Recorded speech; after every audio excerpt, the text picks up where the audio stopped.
How's it going, guys? Back with another update. I believe this is day 5 of the build. Um, so today's video is gonna be a little different. Um, because I did make changes to my helmet as well as my boots, and I changed my setup around specifically for Ember farming God of Might, because ultimate embers right now are around like 20 plus FE. So this build is very defensive focused, as you'll notice. Like my energy shield is at 6200, and I have a ton of energy shield regain, and my interval is down to 0.13. So I just want to showcase a profound God of Might run real quick with the purple compass, just to show that the build is like tanky enough to survive the degen and stuff. So the damage is a little lacking, but it does clear fast enough that it's not an issue in Profound. My next upgrades will be working towards more damage, but the most important thing is that I wanted to solve the survivability while doing God of Might. So as you can see, I'm pretty easily out regenning the fire on the ground, as well as I can stand still and take some attacks if I need to. But because you have freeze, it's a pretty huge defensive layer, so it's very easy to just move out of the way of their like charge attack. But yeah, this pretty much my plan for today is to do some ember farming while the prices are good. As you can see, I got a bunch of ultimate embers, and each one is worth like 20 plus FE, I believe. Yeah, they are at 22.5-ish right now. And I think they'll keep going up to like around 25 to 30 maybe before they dip, but everyone is at the point in the week where they need ultimate embers, so I think this is the perfect time to start ember farming if you haven't already. Um, I am currently using a friend of mine's code I picked up from the Shadows. Um, the Twitch streamer, I'll leave a link in the description so that you can take a peep at it.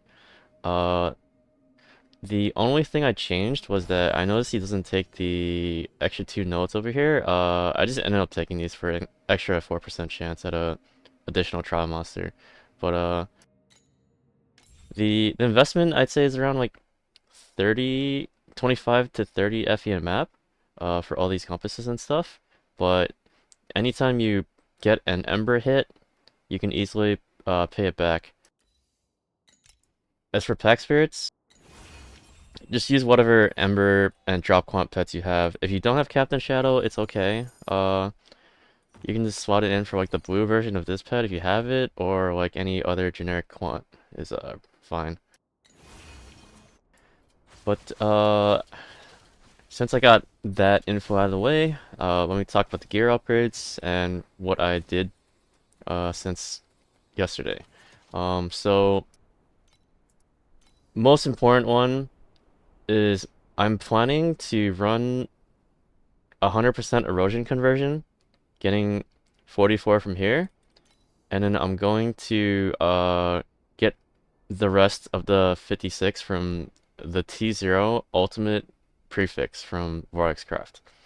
I've been pretty unlucky with the rolls on this. I spent around like 3,000 FE so far.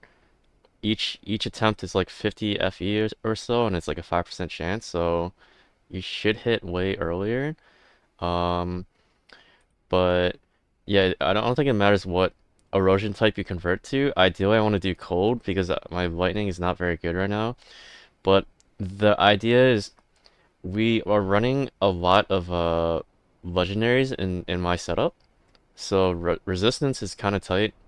Um, so I'd rather not have to worry about erosion resist on my build in the future, and I think this is a pretty quick solve for it. Also, you'll notice I have T0 sealed mana comp and +9 support skills. So the goal when swapping off Lich is you want level 31 Restrain and 25% Sealed Mana Comp, as well as Precise Discipline. So once you have all those, you can make a checklist for yourself. You can swap off Lich and grab another tree.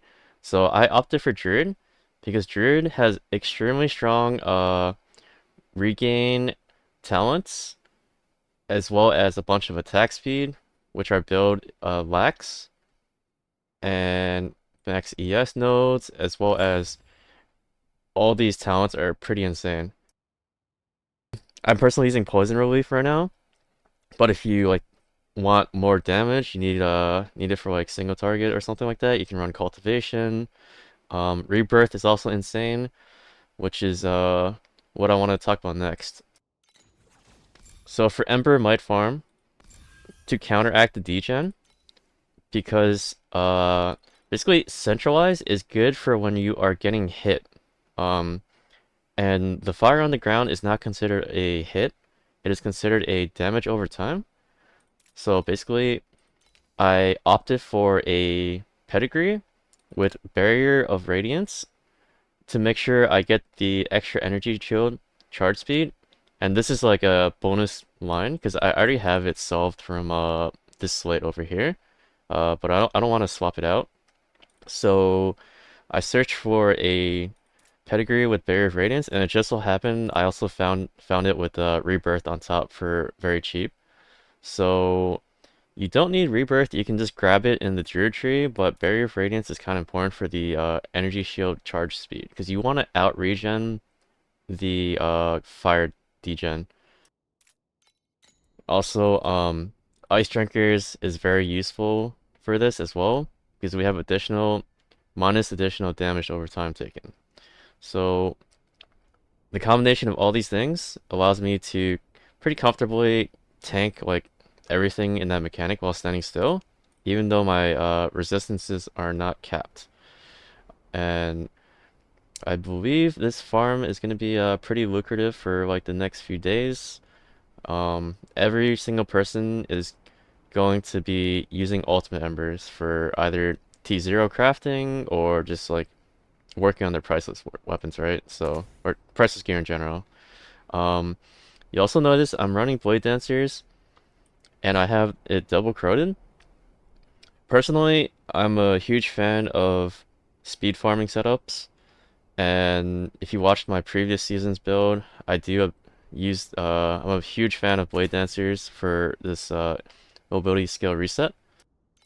If I was not farming Ember and I was doing something where you required going fast, I would basically do Speed Phantom, and you slot in the support skills for cooldown reduction and extra charges.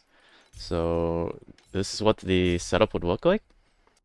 And when I'm like farming around on the map and I want to go like super fast, you can just like you can see how much faster the mobility is, right? You just like dash around like super fast, and it's way faster than just like doing this and thunder spiking, right? You just get to dash as well. So if you're doing like boss rushing, it's really good. Like Overrealm and Deep Space, it's really good. But yep, these are my boots for mapping, and eventually for SS20 and any bosses in the future that need damage, I will be using Lone Walkers. And with Lone Walkers, you can replace your Cruelty aura with like Steadfast if you want to be if you want more armor to be more tanky, or you can run LE Resist aura to solve your resistances as well. So pretty good flexibility there. Um, really that about covers the gearing. Oh, and also I picked up a immune to CC belt. It can help solve your immunities for deep space because it basically helps solve everything except for the damage over time ones, which you can grab from hero memories or from slates. Uh, and I believe this is very cheap currently. Hold on. Yeah, you can literally buy this for 80, 75 FE, which is insane.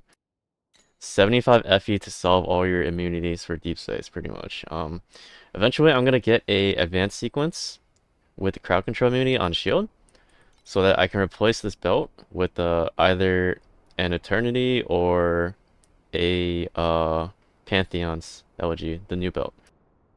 As well as for a belt blend in the future, endgame setup, I will be running the Divine Grace, which basically it changes your blessing so that you get, I believe, 48% additional damage and 48% additional damage reduced.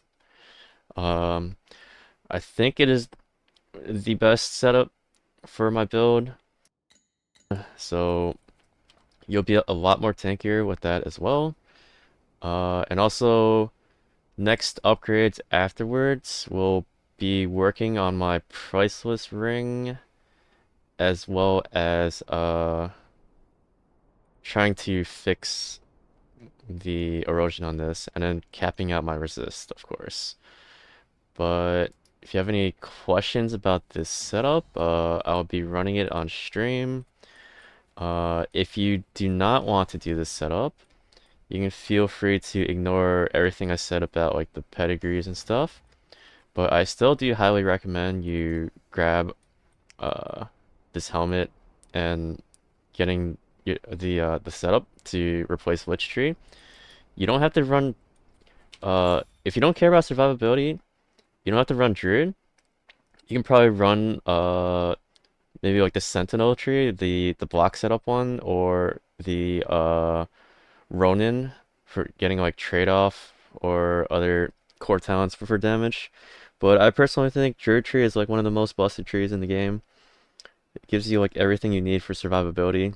It kind of solves it like in just one talent setup swap.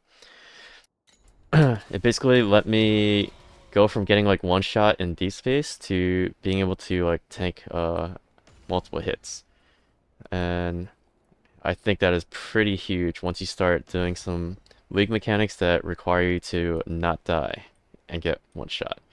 And nobody likes to get one shot, right? So um, I think that about wraps up the update for today.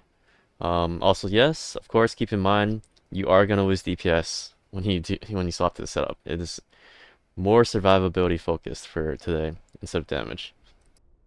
But yeah, thanks everyone for uh listening, hanging out on stream as well, and supporting me. And I'll catch you guys later.